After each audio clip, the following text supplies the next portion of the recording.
স্বামী মারা যাওয়ার সাথে সাথে কি স্ত্রীর নাকের দুল, কানের দুল, হাতের বালা এগুলো খুলে ফেলতে হবে?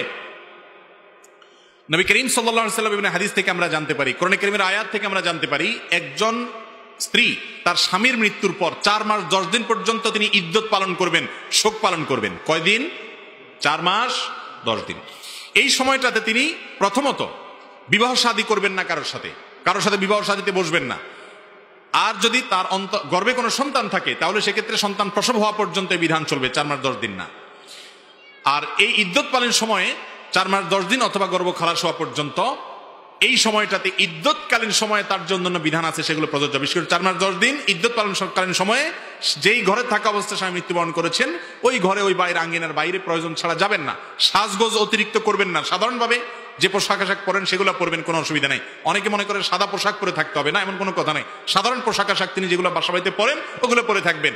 আর স্বর্ণ গহনা, আলাদা করে কোনো স্বর্ণ গহনা পরে সাজগোজ করবেন না। কারণ হাদিসে নবী করিম সাল্লাল্লাহু আলাইহি সাল্লাম স্বামীর মৃত্যুর পর স্ত্রীর জন্য যে কাজগুলো করতে নিষেধ করেছেন তার ভিতরে হলি এবং এই অলংকার ইত্যাদি এগুলো সে ব্যবহার করবে না। অনেক ওলামা ইকরাম অবশ্য বলেছেন নাকে যেগুলো আগে থেকে আছে, ছোটখাটো শরীরে যেগুলো আগে থেকে আছে সেগুলো থাকতে পারে, নতুন করে কোনো গহনা ইত্যাদি পরবে না। কিন্তু অন্যান্য ওলামা ইকরাম হাদিসে সাধারণভাবে অলংকার না পরার ব্যাপারে নবী করিম সাল্লাল্লাহু আলাইহি ওয়াসাল্লাম নির্দেশ করেছেন, সেই কারণে বলেছেন যে অলংকার, হাতের বালাটা এগুলো খুলে রাখবে এবং শোক পালন শেষ হলে তারপর তিনি পরবেন।